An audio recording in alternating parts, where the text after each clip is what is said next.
Step 1 is all about the goals, visions, what it is you're trying to achieve in life. Step 2 is all about getting financially organized.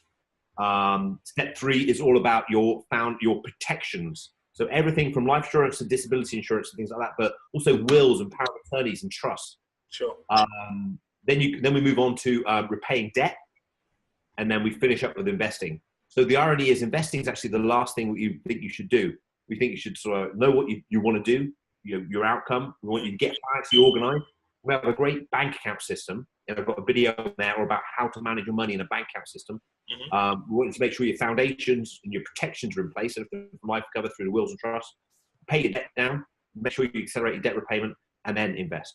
Nice. But yeah, why is it specifically in that order? Because I think if you don't know what you want, it's really interesting actually, because the publishers ask the same question. If you don't know what you want, well, you're going to get lost. So before you start off on a journey, you've got to know where you want to go. Set the sat nav. Yeah. Yeah, of course. Yeah. I want to go. If I just get in the car and drive, I could end up anywhere. Okay. So the first step is where do I want to go? Okay. And then if I'm going to go there, well, I've got to be smart. I've got to be organized, because if I'm in a muddle, it's going to take. It's like walking through treacle. So I've got to get organized. Sure. And then actually, I've got to make sure my foundation's done, because all good, strong buildings have got strong foundations. So make sure my strong foundation's there. Yeah. And debt, as we've seen in the press, debt is the biggest killer. So we like to get unsecured debt paid off straight away before we do anything. And then we would then work on a combination of paying your mortgage down and investing simultaneously. Sure. And that's only because the rate of interest on a mortgage tends to be a lot lower. Sure. So it's manageable. And then we invest. But there's been so many studies from like debt agencies, consumer advice areas that say that if someone just has like £500 or £1,000 invested, 99% of their money worries goes out the window. So they just they sleep better at night. And that's where we start. We just say to once we get into the foundations, it's step 1 is just save £1,000. Just save £1,000. And for some people, that is a big deal. That's a really big deal. So we don't take credit for it. We don't take it for granted. Sorry. So we say save £1,000, put it away in premium bonds. It's out of the way. And then we say, right, now let's pay your debt now. Let's pay your debt now. And we have a process called the snowball effect, which accelerates the repayment of the debt. So we get them to pay their debt down, and then we get them to build up this £1,000 like through 6 months of their expenditure. Now, when I did an awful lot of research on this, what I uncovered there were 5 technical skills that anybody who's financially successful needs. Now, there's a technical skill to create money, and that is fantastic. And if you have that skill, you will create and bring in lots of money. You also need a technical skill of saving money. And you need a technical skill of managing money. And they're very, very, very different skills. And you need a technical skill of giving money. And you would never think that that's a technical skill, but it is. And people understanding when to give, who to give to, how much to give, what to give, when to give. And then on the other side of it, when not to do any of these things. And it's the same with spending money. That's the fifth skill, you would imagine, but anyone can spend money. And that's the thing.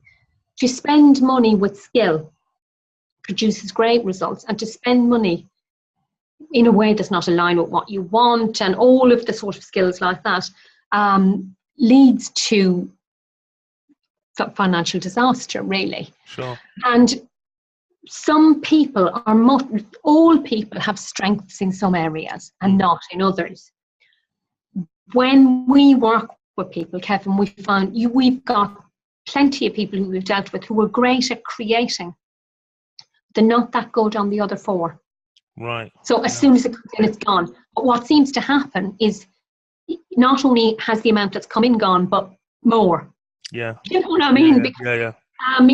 And what needs to happen is when you to teach somebody to be really financially successful, it's about step by step showing them how to shift mindset, teaching them all the skills, those 5 skills, the positive indicators of it, and teach them how to do it. Teach them the negative indicators and what they need to not do.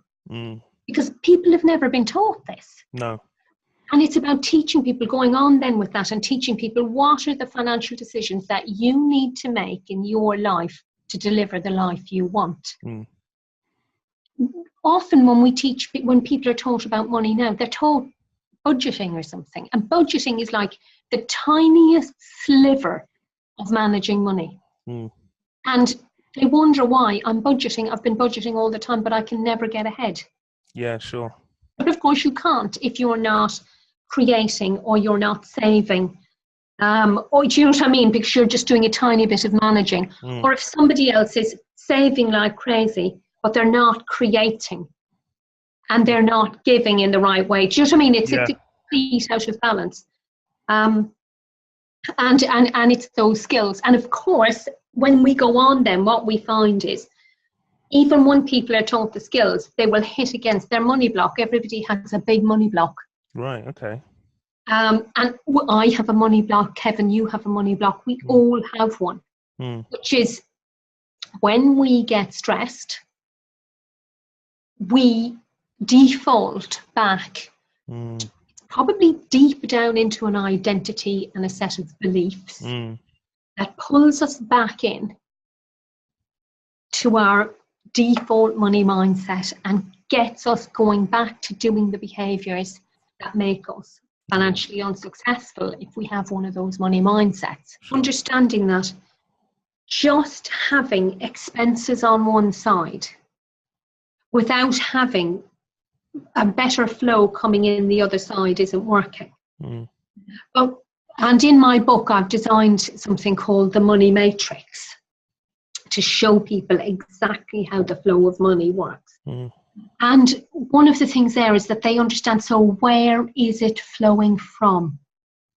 And what you find with people with a rich money mindset is they look to build assets rather than sell time. And that they will look at money flowing in from assets that they have rather than just selling time for money. The sorts of things that you might have as assets are, if you have a business with employees, that each of your employees, if you're running your business well, are actually generating more money, aren't they, than is going out.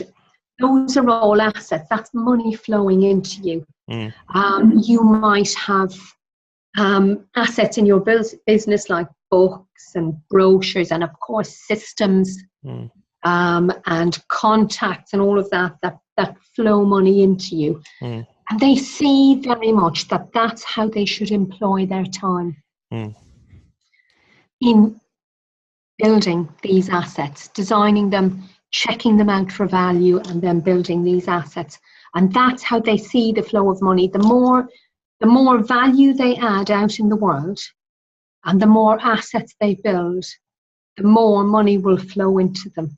And they do also really, really understand the correlation between money and time. Now, the old saying, there was an old saying, again, probably from that old era, what was it?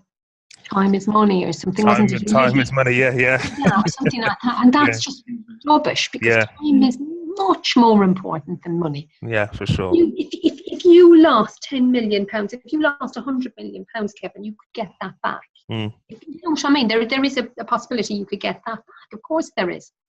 If you lose 10 minutes of your life, you can never get that back. That's just gone. And people with a rich money mindset and understanding the flow think, right, I need to be employing my time for maximum effect. If I sell my time, and if I sell my time and do something in exchange for time, I'm really, really limiting my ability to build assets that will give me flow.